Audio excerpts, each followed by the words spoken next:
அஸ்ஸலாமு அலைக்கும். நம்ம சேனலில் ஃப்ரீயாக ஹென்னா கிளாஸஸ் எடுத்துகிட்ருக்கோம். உங்களுக்கும் ஜாயின் பண்ணணுன்னா டிஸ்கிரிப்ஷனில் டெலிகிராம் சேனல் லிங்க் கொடுத்துருக்கேன், ஜாயின் பண்ணிக்கோங்க.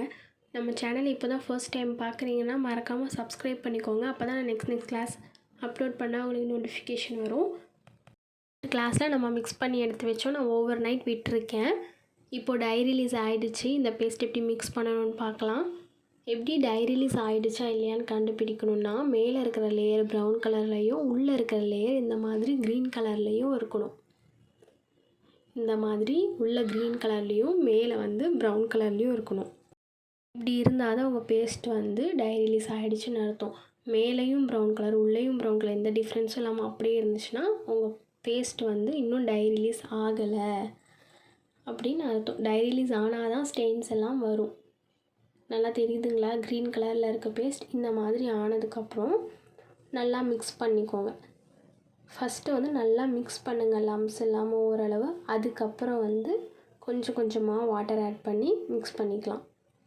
நான் உங்களுக்கு இன்றைக்கி எலக்ட்ரிக் பிளெண்டர் யூஸ் பண்ணி காமிக்கிறேன். லம்ஸ் இல்லாமல் பார்த்துக்கோங்க. நம்ம பிளெண்டர் யூஸ் பண்ணுறப்ப நல்லாயிருக்கும். பேஸ்ட் கொஞ்சம் கூட எங்கேயுமே லம்ஸ் இருக்காது. 100 கிராம் பேஸ்ட் நம்ம கையிலே மிக்ஸ் பண்ணலாம் தாராளமாக. பட் அதுக்கு மேலே போச்சுன்னா கொஞ்சம் மிக்ஸ் பண்ண கஷ்டமாக இருக்கும். 100 கிராம்ஸ் வரைக்கும் தாராளமாகவே கையிலே மிக்ஸ் பண்ணலாம். இப்போ உங்களுக்கு நான் காமிக்கணும் அப்படிங்கிறதுக்காக நான் பிளெண்டர் யூஸ் பண்ணி காமிக்கிறேன். நான் இதில் வாட்டர் எதுவுமே ஆட் பண்ண போகிறது கிடையாது. ஃபஸ்ட்டு நல்லா பிளெண்ட் பண்ணிக்க போகிறேன். இது 7 ஸ்பீட் பிளெண்டர். இதில் பாருங்கள் 0 to 7 வரைக்கும் இருக்கா. இதில் ஒவ்வொரு இந்த மாதிரி நகர்த்த ஒவ்வொரு ஸ்பீடு இன்க்ரீஸ் ஆகும். நமக்கு 1ல் இருந்தால் போதும். ஆன் பண்ணிவிட்டு நவுத்துனோன்னா 1ல் இருக்கும். இது ஃபஸ்ட்டு ஸ்பீடு. இந்த ஸ்பீடே அதிகமாக தான் இருக்கும். போதும். இதுவே நல்லா பிளெண்ட் பண்ணி கொடுக்கும் பேஸ்ட்டை. நல்லா சில்கியாக இருக்கும் பேஸ்ட். இதில் இப்போ நம்ம பிளெண்ட் பண்ணிவிட்டே ஆஃப் பண்ணிவிட்டு அப்படியே நம்ம பிளெண்டர் இப்போ எடுத்து காமிக்கிற பாருங்கள். நான் ஆஃப் பண்ணிட்டேன். ஆஃப் பண்ணிவிட்டு இப்போ பிளெண்டர் எடுத்தோன்னா அப்படியே பேஸ்ட்டோடு வருது இல்லையா? இப்போ இதை க்ளீன் பண்ணணும். இதை நம்ம எப்படி எடுக்கலாம் அப்படின்னா, இப்போது பிளெண்ட் பண்ண ஸ்டார்ட் பண்ணிக்கலாம். பிளெண்ட் பண்ணிக்கிட்டே இருக்கிறப்ப அப்படியே கொஞ்சம் கொஞ்சமாக பொறுமையாக அப்படியே மேலே தூக்கிட்டே வாங்க கொஞ்சம் கொஞ்சமாக. இப்போ பாருங்கள் கொஞ்சம் கூட பேஸ்ட் இல்லை, ரொம்ப லைட்டாக தான் இருக்கும். ஃபஸ்ட் இருந்ததுக்கும் இப்போ இருக்கிறதுக்கும் உங்களுக்கு வித்தியாசம் தெரியுதா? ஸோ இந்த மாதிரி ட்ரை பண்ணுங்கள். மேலே இருக்கிற பட்டனை ப்ரெஸ் பண்ணோன்னா இப்படி கழட்டி எடுத்துடலாம் அதை தனியாக. இப்போ நல்லா பிளெண்ட் பண்ணியாச்சு. இப்போ நான் ஸ்பேச்சுலால் மறுபடியும் மிக்ஸ் பண்ணி பார்க்குறேன் கன்சிஸ்டன்சி ஓகேவாக இருக்கா அப்படின்னு. இப்படி நம்ம செக் பண்ணுறோம் இல்லையா? இந்த மாதிரி இப்போ நம்ம ஸ்பேச்சுலாயில் எடுத்தோன்னா அப்படியே கரெக்டாக கட் ஆகாமல் கீழே விழணும். இப்போ இன்னும் எனக்கு அது கரெக்டாக இல்லை. நான் அதுக்கு லைட்டாக வாட்டர் ஆட் பண்ணி இதுக்கப்புறம் தான் மிக்ஸ் பண்ண போகிறேன். ரொம்ப பார்த்து வாட்டர் ஆட் பண்ணுங்கள். ஏன்னா இப்போது ஏதாச்சும் நீங்கள் அதிகமாக வாட்டர் ஆட் பண்ணிட்டீங்க, ஏதோ ஒன்று பண்ணிட்டீங்கன்னா ஒன்றுமே பண்ண முடியாது. மறுபடியும் ஹென்னா பவுடர் மிக்ஸ் பண்ணியோ எதுவுமே பண்ண முடியாது. இப்போ தெரியுதுங்களா இந்த கன்சிஸ்டன்சி? இப்போ நான் ஸ்பேச்சுலாலேருந்து எடுத்து கீழே விட்டேன்னா எங்கேயுமே கட் ஆகாமல் விழுகுது. இது பேர் தான் ஸ்ட்ரிங்கி கன்சிஸ்டன்சி அப்படின்னு சொல்லுவாங்க. இது எல்லாத்தையுமே நோட் பண்ணி வச்சுக்கோங்க. எவ்வளோ கிராம் பவுட்ரு, ஆயில் எல்லாம் சொன்னது எல்லாமே ஸ்டெப் பை ஸ்டெப்பாக நோட் பண்ணி வச்சுக்கோங்க. எனக்கு சப்மிட் பண்ணுறப்ப மிக்ஸாலஜி கிளாஸில் நீங்கள் இதுவுமே ஒரு நோட் பண்ணி வச்சுருக்கிறதையும் எனக்கு சென்ட் பண்ணணும் கண்டிப்பாக.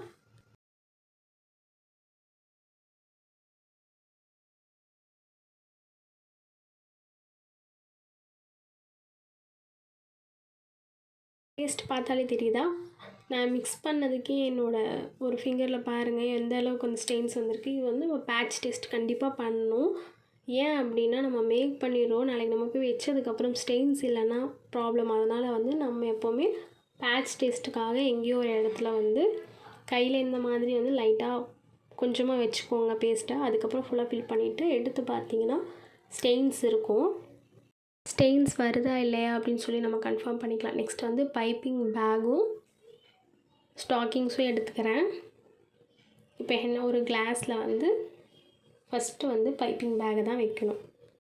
பைப்பிங் பேக் எப்படி வைக்கணும்னா ஃபஸ்ட்டு அதை எடுத்து ஓப்பன் பண்ணிக்கோங்க. பைப்பிங் பேக்கை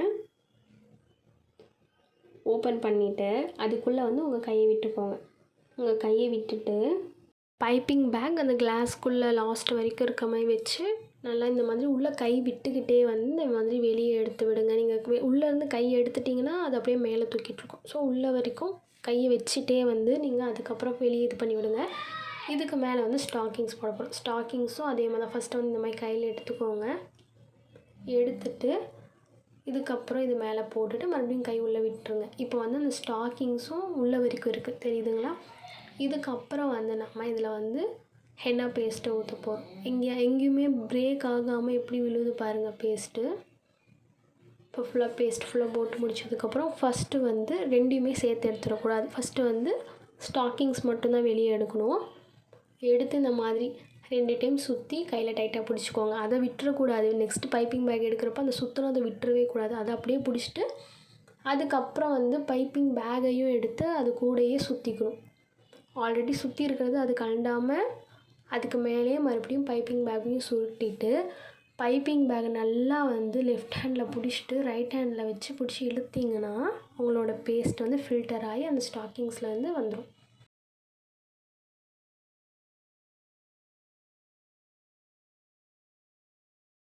இப்போ இதிலேருந்து பேஸ்ட்டு வெளியே வராமல் இருக்கணும் அப்படிங்கிறதுக்காக நான் வந்து செல்லோ டேப் வச்சு சுற்றி விட்டுக்கிறேன். நீங்கள் ரப்பர் பேண்ட் எது வேணாலும் போட்டுக்கலாம் மேலே.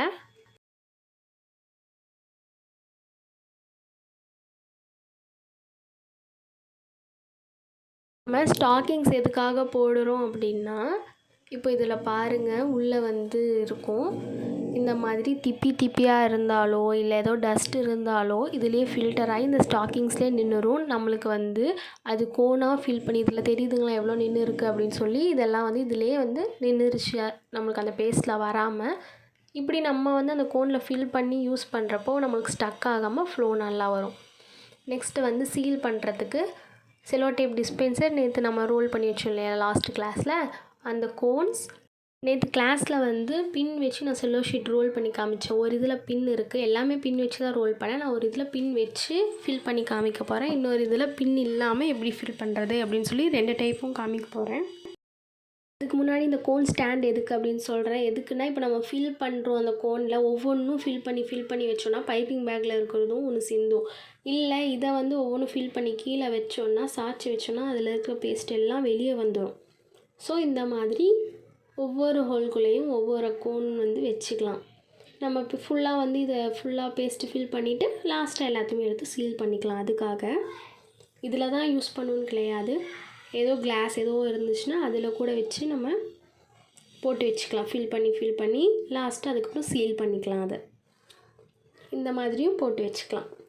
இப்போ வந்து எப்படி ஃபில் பண்ணுறது அப்படி பார்க்கலாம். இப்போ இதை வந்து ஃபஸ்ட்டு வந்து பைப்பிங் பேக்கில் இருக்கிற அந்த பேஸ்ட் போட்டிருக்கு இல்லையா அதை எடுத்து நம்மளோட லெஃப்ட் ஹேண்டில் கட்டை விரலுக்குள்ளே கொடுத்து பிடிச்சிக்கோங்க.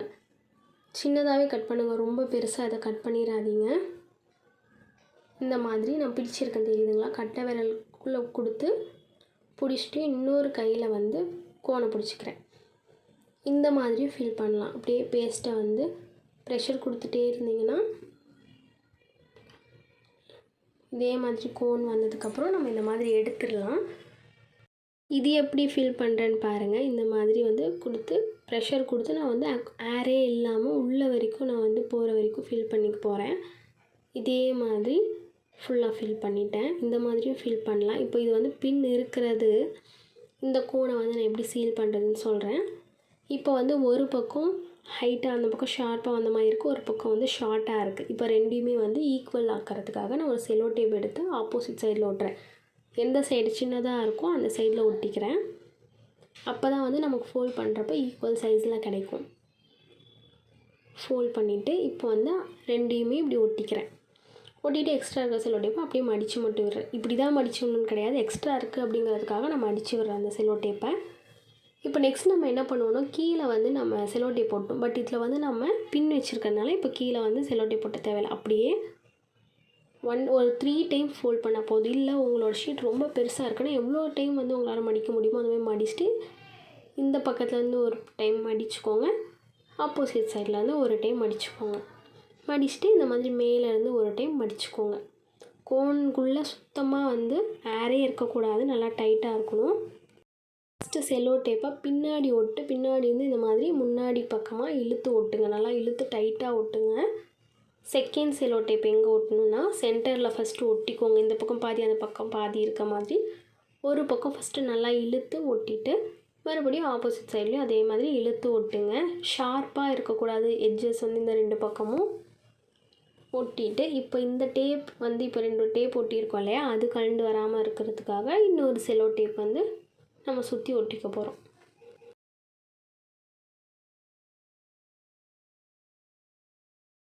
அவ்வளோதான், ரோல் பண்ணியாச்சு.